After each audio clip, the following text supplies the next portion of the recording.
झांसी की रानी लक्ष्मीबाई की वीरता की कहानियां भले ही इसलिए मशहूर है क्योंकि वह अंग्रेजों के खिलाफ लड़ी थी, लेकिन इस वीरांगना ने उससे पहले भी कई ऐसी लड़ाइयां लड़ी जिनका जिक्र उनकी शौर्य गाथाओं में शामिल नहीं है। वीरांगना लक्ष्मीबाई के नाम से भारत में शायद ही कोई अनजान हो। उनके बचपन का नाम मणिकर्णिका तांबे था और लोग प्यार से उन्हें मनु बुलाते थे। मणिकर्णिका का जन्म बनारस में रहने वाले एक मराठी परिवार में 19 नवंबर 1828 को हुआ। उनके पिता मोरोपंत तांबे बिठूर रियासत के पेशवा के पास काम करते थे। जब मणिकर्णिका सिर्फ 4 साल की थी, उनकी मां भागीरथी बाई का देहांत हो गया। इसके बाद उनके पिता मोरोपंत रहने के लिए झांसी चले गए। वहां मणिकर्णिका नाना साहेब और तात्या टोपे जैसे सेनानायकों से युद्ध की कला सीखने लगी। 1842 में जब मणिकर्णिका सिर्फ 12 साल की थी तो उनका विवाह झांसी के राजा गंगाधर राव नेवलकर के साथ हो गया। इसके बाद उन्हें लक्ष्मीबाई के रूप में जाना जाने लगा। कुछ वर्षों के बाद उन्होंने एक बेटे को जन्म दिया जिसे राजकुंवर दामोदर राव नाम दिया गया था, लेकिन 4 महीने की आयु में ही उनकी संतान की मौत हो गई। राजा गंगाधर राव नेवलकर इस दुख को सहन नहीं कर पाए और उनकी तबीयत दिनों दिन बिगड़ने लगी। उन्होंने 1853 में अपने एक दूर के रिश्तेदार के बेटे को गोद लिया। उनके दत्तक पुत्र का नाम आनंद राव था, लेकिन अपने बेटे की याद में वे उसे दामोदर राव ही कहते थे।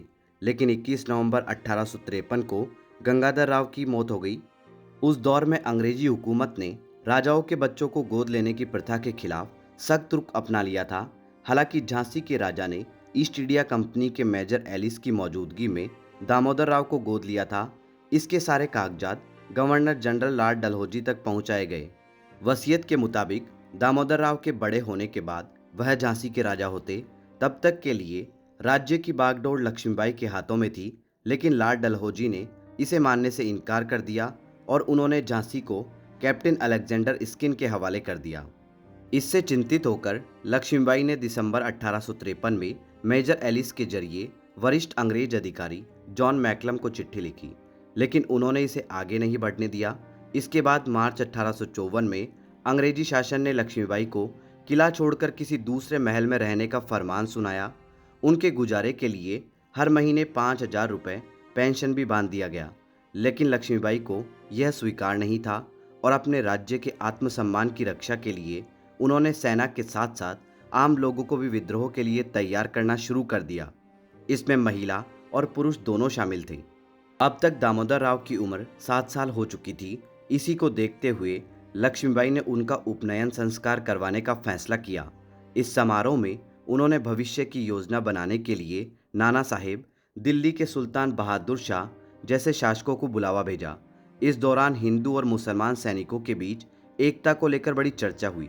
बताया जाता है कि फरवरी 1857 में तात्या टोपे ने लक्ष्मीबाई को चोरी छिपे एक चिट्ठी दी है जिसमें उन्होंने विद्रोह की अपील की थी। लक्ष्मीबाई को भी बगावत के लिए सही समय का इंतजार था और उसके लिए 31 मई 1857 का दिन तय किया गया। इससे कुछ दिन पहले ही मंगल पांडे की अगुवाई में कोलकाता के पास बैरकपुर में एक अंग्रेज अधिकारी पर गोली चलाते हुए विद्रोह का आगाज कर दिया। इस तरह तय समय से पहले ही अंग्रेजों के खिलाफ बगावत शुरू हो गई। बागी जब लक्ष्मीबाई के पास मदद के लिए पहुंचे तो उन्होंने 3 लाख रुपए की मदद की। अंग्रेजों ने जब उनसे सवाल किया तो उन्होंने चतुराई से कह दिया कि यह धन अपने नगर के लोगों के साथ ही किले के मौजूद ब्रिटिश औरतों और बच्चों को बचाने के लिए दिया गया था। बागियों के खौफ से अंग्रेज झांसी छोड़कर भाग खड़े हुए थे और बागडोर फिर से लक्ष्मीबाई के हाथों में आ गई। लेकिन तभी झांसी से करीब 30 किलोमीटर दूर मराठा सेनानायक सदाशिव राव ने कथुरा पर कब्जा कर लिया और ऐलान कर दिया कि आसपास का हर गांव अब उसके अधीन होगा। इससे झांसी में बगावत का खतरा मंडराने लगा, लेकिन लक्ष्मीबाई ने कथुरा किले को आज़ाद करा दिया।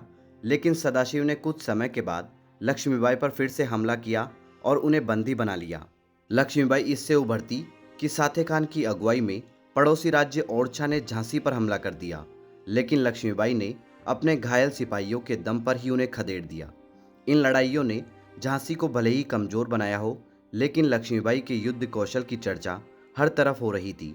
फिर जनवरी 1858 हैमिल्टन की अगुवाई में अंग्रेजों ने झांसी पर चढ़ाई करने का फैसला किया। अंग्रेजों का मानना था कि भले ही लक्ष्मीबाई ने उनके खिलाफ कोई युद्ध नहीं छेड़ा है, लेकिन इरादे ठीक नहीं लग रहे हैं। उन्होंने अपने हथियारों को तैयार कर लिया है और अपने किले में कुछ विद्रोहियों को भी शरण दी है। इसके बाद फरवरी में अंग्रेजी हुकूमत ने लक्ष्मीबाई को एक चिट्ठी लिखी और उनसे स्पष्ट जवाब मांगा गया।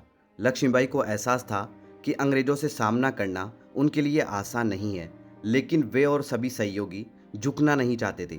साथ ही समझौते का नतीजा था कि अंग्रेज शरण में आए सभी बागियों की हत्या कर देते, इसलिए उन्होंने अंग्रेजों के खिलाफ युद्ध का ऐलान कर दिया। इसके बावजूद अंग्रेजों ने लक्ष्मीबाई को आत्मसमर्पण करने का एक और मौका दिया, लेकिन लक्ष्मीबाई को यह मौका मंजूर नहीं था और उन्होंने इसे भी ठुकरा दिया। आखिर मार्च 1858 में अंग्रेजों ने झांसी पर धावा बोल दिया। कुछ ही दिनों में उन्होंने किले को भेद दिया। तभी लक्ष्मीबाई को तात्या टोपे का साथ मिला और वह अपने 20,000 सैनिकों के साथ झांसी पहुंच गए। वे अंग्रेजों को कुछ दिनों तक रोकने में सफल हुए, लेकिन अंग्रेजों ने झांसी में प्रवेश ही कर लिया। अपनी लड़ाई को कमजोर होता देख लक्ष्मीबाई को झांसी की अंतिम उम्मीद दामोदर राव की चिंता सताने लगी। उन्होंने दामोदर को अपनी पीठ पर बांधा और एक छोटी सी सेना के साथ कालपी की ओर रवाना हो गई, जहां उन्होंने नाना साहेब पेशवा, राव साहब और तात्या टोपे जैसे बागियों से मुलाकात की। वह 30 मई को ग्वालियर के राजा जयाजी राव सिंधिया के पास पहुंची।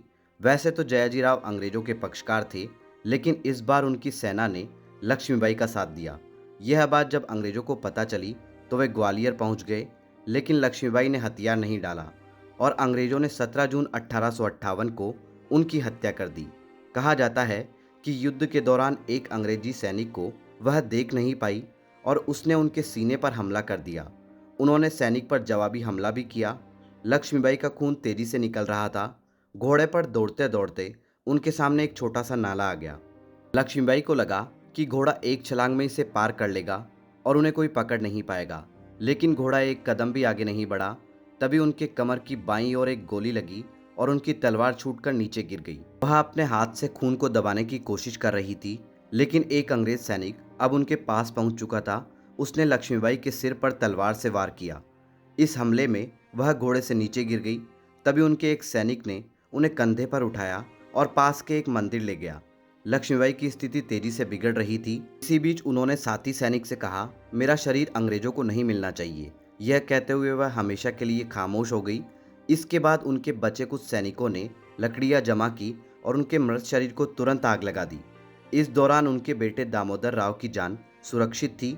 बताया जाता है कि दामोदर ने 2 वर्ष के बाद अंग्रेजी हुकूमत के सामने आत्मसमर्पण कर दिया और उन्हें गुजारे के लिए पेंशन मिलने लगी, लेकिन अपनी मौत के वक्त वह काफ़ी गरीबी में गुजर बसर कर रहे थे।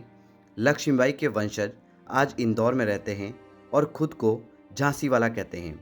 वीरांगना लक्ष्मीबाई भारतीय इतिहास में सदैव अमर रहेगी।